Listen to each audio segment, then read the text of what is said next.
went to Madison Square Garden and wore the same outfit as the men took down Baylor. And the men took down Florida. And I wore it to Stockton, California. Now, I had to watch the women take down Quinnipiac on TV, but I wore the same thing,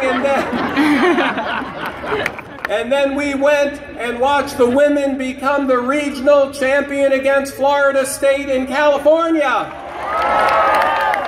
And then we went to Dallas, Texas, and I wore the very same clothing. I did wash out a very few things. And I watched us, as the women won that first game against the Stanford Cardinal. That was a great win. And then went to Phoenix, came back to Dallas as we won the national championship against Mississippi State. Ladies and gentlemen, I may never take these clothes off again. In closing, let me just say one thing.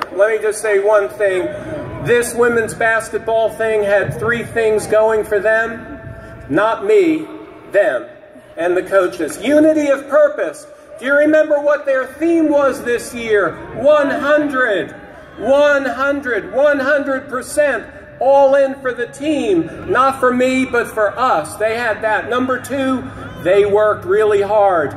If you think this team won the national championship only based on talent or star quality, you would be wrong. They practiced hard every day. They worked hard. They cut no corners. And the third thing I'd like to say, they had a little magic as well. They had a childlike belief that anything was possible this year. No team would be against them. And we want to carry that childhood magical quality into the heart of the Gamecock Nation in everything we do. But let me tell you, you're about to hear from number 22 and from the coach. But let me tell you what they're thinking and likely will say. We have the best fans in the world. God bless you all.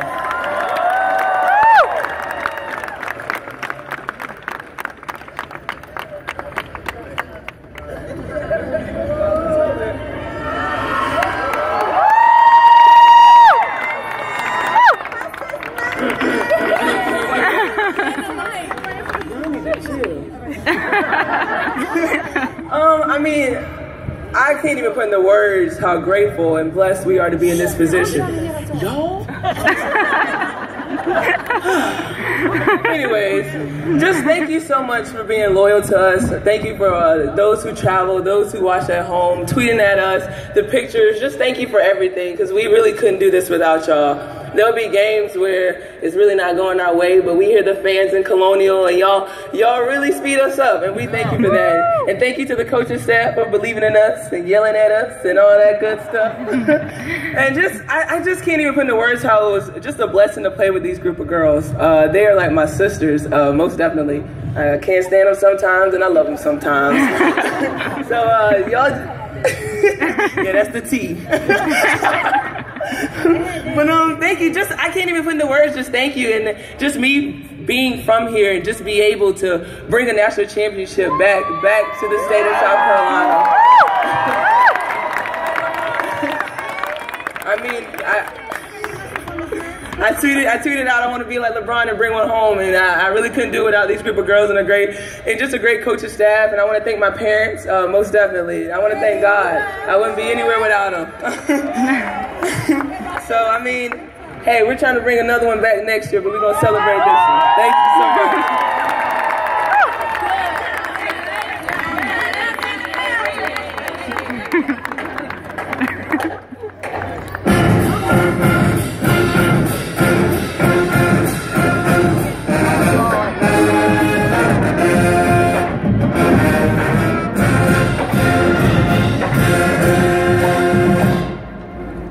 In her 9th season as the head coach for the University of South Carolina women's basketball team, she's your 2017 national championship coach. Please welcome head coach Dawn Staley.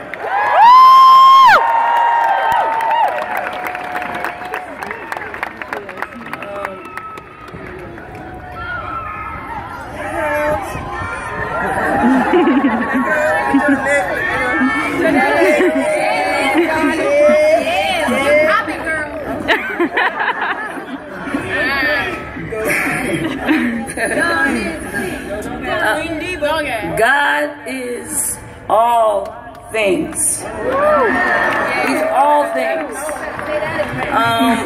My cup is running over.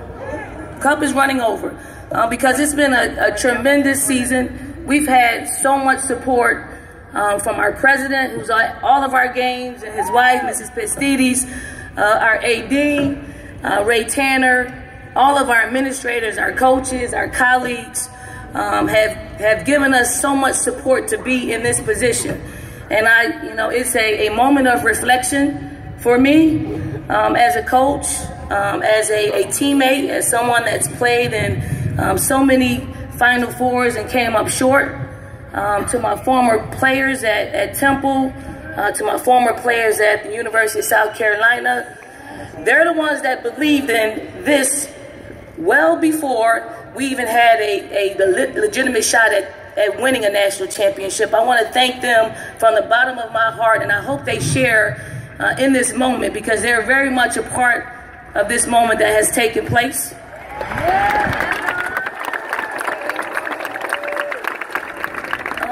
I know I'm going to miss a lot of people. I know I am, but charge it to my head and not my heart. I'd like to thank our current players who had an incredible belief in themselves, an incredible belief in the challenge that they were faced with all season long.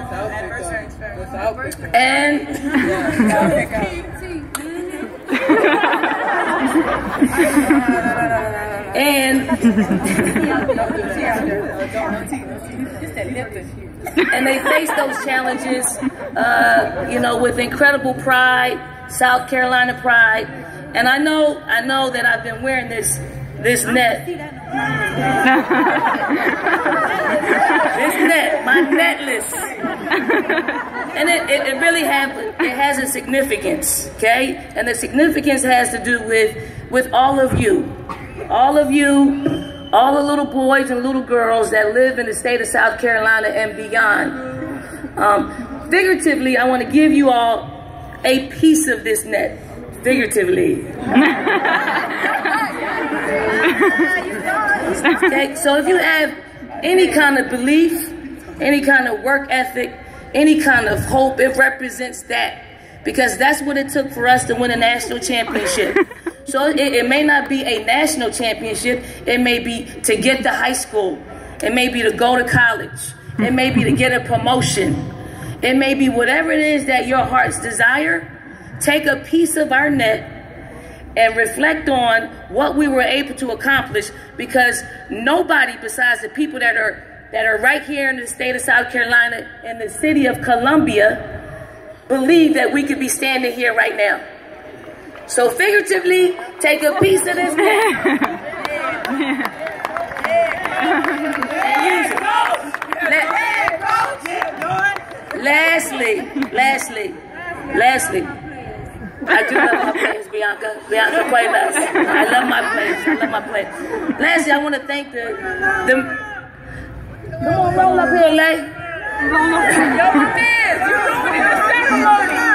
Yo, my man, you ruining the ceremony. And lastly, because I know it's hot out here, but lastly, I just want to thank the mayor and the powers that be that recognized and they gave me a street.